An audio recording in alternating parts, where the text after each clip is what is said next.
This is another episode of Rip Rap, and I'm Jim Schaefer, the producer. The person we're interviewing today is Norma Field, who's written an intriguing book called From My Grandmother's Bedside, Sketches of Post-War Tokyo, published by the University of California Press.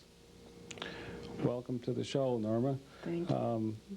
There's no question in my mind that this is a wonderful book with some beautiful writing, and I was amazed that you had the courage to dare to engage the reader through using poetic language and a certain kind of intimacy, and even challenge the reader to think in a more nuanced way about even the smallest of tasks. I must say that when I began reading, I couldn't put it down, but would you like to talk about how you went about this particular book? I think it's a book probably that I must have been thinking of writing for many, many years before I realized I actually would write it. And you're right to say that I was taking quite a chance that readers would understand, would be willing to make the leaps that I asked them to make from section to section. But there were a number of things that were driving me. One was the stroke and long bedridden existence of my grandmother, which completely changed our household around. And realizing that she, who had been at the center of our existence, and extended family is what I mean, had collapsed, and that so much that she had maintained in her everyday household practices, in just the way she held her body, in her presence at the breakfast table in the morning, realizing that all of that was about to vanish, I found myself living so intensely day to day, willing myself in a sense to notice everything. And for me, since the written word is about the most real thing there is, feeling also compelled to translate that into writing and thinking about ways to do that, and knowing that standard expository writing with an explicitly formulated argument couldn't do that. I'm not a poet, so it couldn't be poetry exactly either.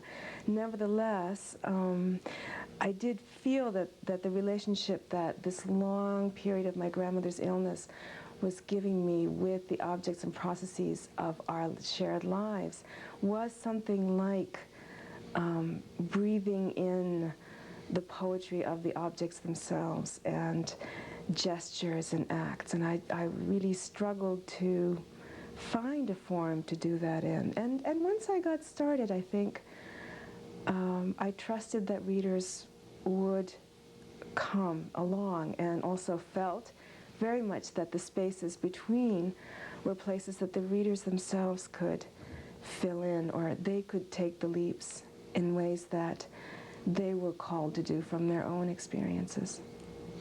Throughout the book, there's a kind of a resistance in a number of ways. A resistance against easy categories, a resistance against saying things easily, a resistance against easy interpretation. There's that whole thing about language that you have. In fact, one of the most fascinating things, I think, are the ways that you were interpreting times when there was not the ability to say something, silence or that sort of thing. But this and then the resistance against forgetting. Yeah. Of course, I've been thinking about the resistance against forgetting for a few years in a more or less scholarly fashion, because the whole issue of Japan's forgetfulness of its own aggressor role in the war before it was victimized by U.S. bombing, and particularly by the atomic bombs, has been on my mind a lot. And so that got me to thinking about what forgetting is for nations, what forgetting a public history is, what apologizing for public acts might mean, and then what apologizing means in private lives. So I had been thinking for a few years, going back and forth between our lives as citizens, as individuals, and national lives. So there's that, and I hadn't thought of putting the word resistance to what I was doing, partly because, as you know, resistance had become such a popular category in the academy, so I think I was resisting the category of resistance, but what you're saying certainly refreshes it for me. And in my own family, I was always made fun of as the talkative person, that I talked too much. I think it ran counter to Japanese and perhaps East Asian values in general, certainly for women and for children. And my beloved grandmother was the opposite of me. She was a woman of very few words. And then to have her become so silent after a second stroke then made me work much harder at thinking about her economy of words. And I should say after the second stroke, because after the first stroke, and something I talk about in the book, she began to talk as she never had before in her life. She began to say things that I think sounded like what was really on her mind. I don't want to presume that kind of knowledge, but she started saying things like, well, maybe I don't want to get well. And it was so out of character for her to start speaking like that. Also to speak informally, because she was always an exquisitely polite woman. But she would suddenly, I would find her speaking informally to hospital staff, for example. So my grandmother's stroke, the changes in her brain, then made her relationship to language different, which made me much more mindful of her silence, and then, of course, the power whenever she said anything. And then I'm sure with every family where there's a crisis, then the weight and the size of everything that had gone unsaid until that moment just expands enormously. And so I think all of us were wrestling around this huge invisible ball almost that was getting bigger and bigger and threatening to crush us. I've mentioned before, sometimes I've thought of this book as a diary of capitalism.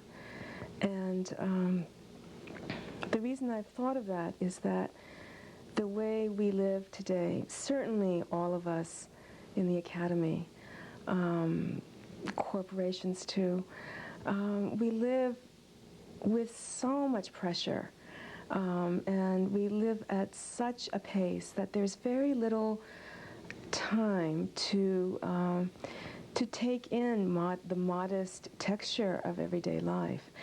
Many of us study everyday life. It's quite an academic growth industry. I venture to say that most who study it don't have time to live it with any mindfulness. And I'm very aware that we're all developing sensibilities that allow us to tolerate that. And I wanted to, on this occasion, to resist that. I also found myself saying to friends, colleagues, that during this period I would go back to Japan, and of course the summer is when most of us in the academy want to settle down to our own projects, and that wasn't quite possible for me in the circumstances. And I wasn't, I won't say I did not feel guilty. Did I get that right?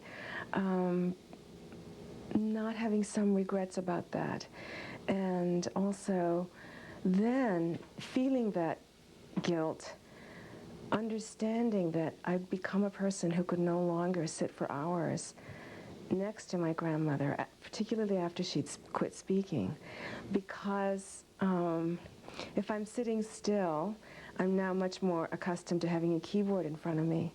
And so in that way, too, I felt that my mind and my fingertips had become coordinated in a very different way, so that I was unsuited for this kind of slow spending of time together without words being exchanged.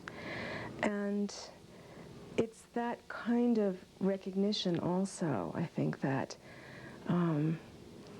fuels this book. And there's the sense of place, Mm.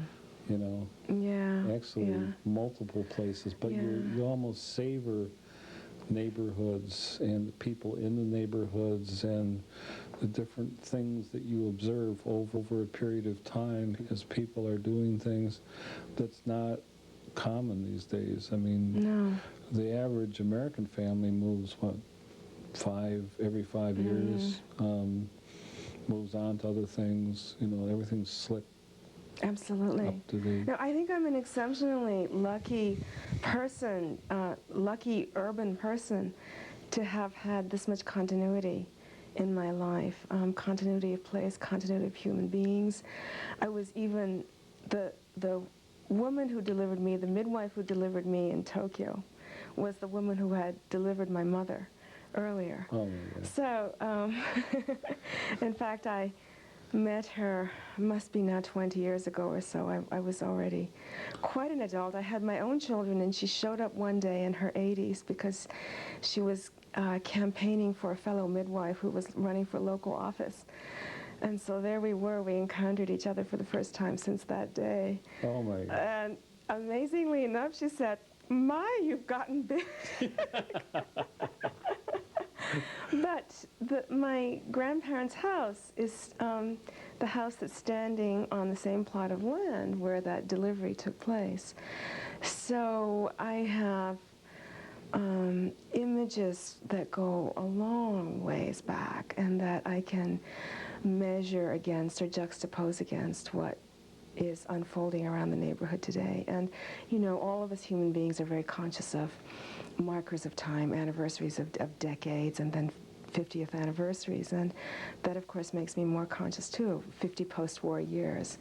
And this is a neighborhood that's being transformed, and nothing will remain soon, probably, just in terms of sounds, even summer temperature. So much hotter than I remember as a child because You of mentioned about the air conditioners. all the air conditioners, right? But in the city they're going. I think also there's a thing about just the amount of concrete holds the heat. Absolutely. The combination of the air conditioners and the concrete means that even at midnight, life is pretty horrible in Tokyo in July or August. So all of those ways in which the physical environment is being absolutely transformed, and with it, the human activities that unfolded on that site are changing, disappearing too. And I really wanted to remember with all of my senses what had happened over the years. What is that one description you've got as the garden? Uh-huh. And then later you're talking about the condominiums and how they're all placed, you know, the boxes. Yeah. And that is a sense. I mean, you go past some of these large cities now, and it's just people on top of people on top of people, and you wonder how on earth they can exist that way, you know.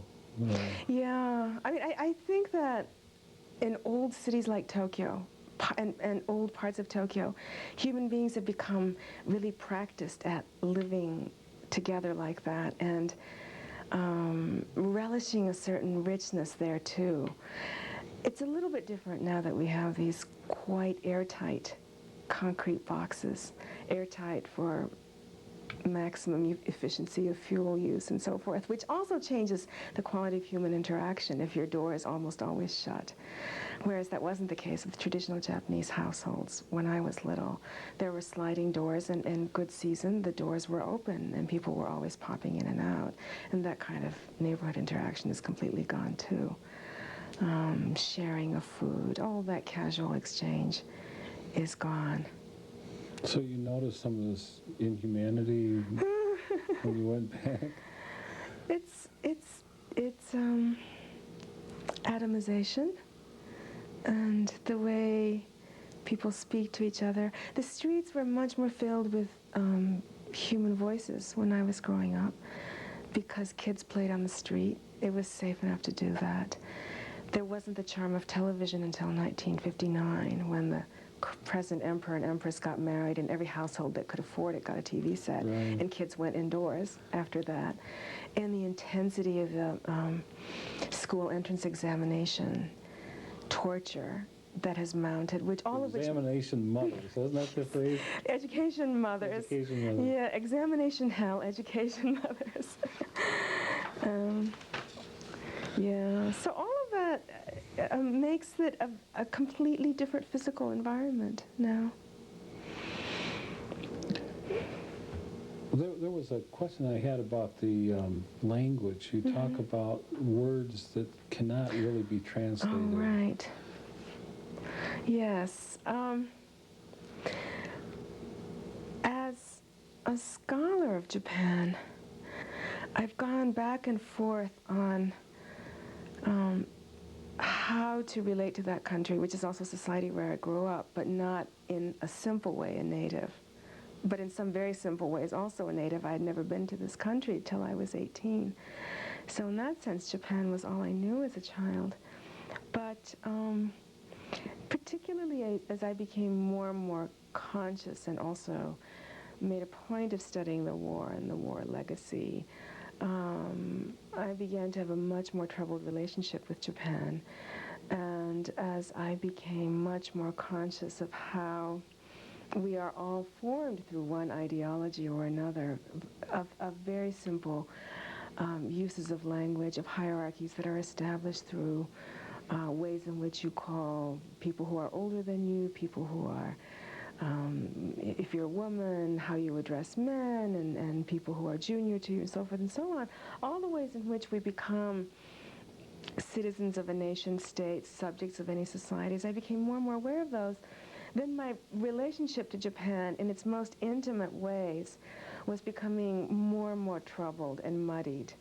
And I still remember the time that Mishima Yukio committed ritual suicide. That would be in the early 70s. I remember that my whole family, my husband and I were living there then, extended family with grandparents. My mother, my grandmother, my husband and I had tickets to go see the kabuki play of the 47 Samurai, which is a classic tale of loyalty and chivalry, samurai-style chivalry, as it probably was not exercised for most of that period in Japan.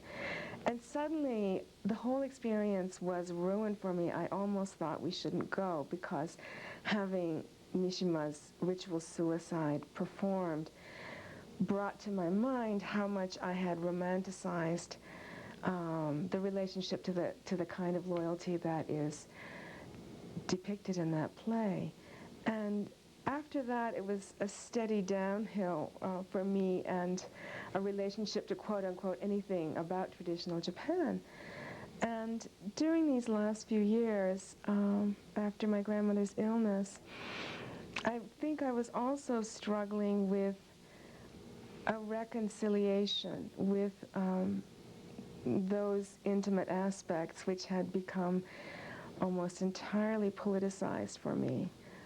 And coming back then to understand that the very way in which the way language forms us also has to have very warm and emotionally powerful, and, to put a crude word on it, legitimate aspects for them to also work as instruments of oppression, and that the way I was thinking of them purely as oppressive actually made me ineffective in analyzing them as instruments of oppression too.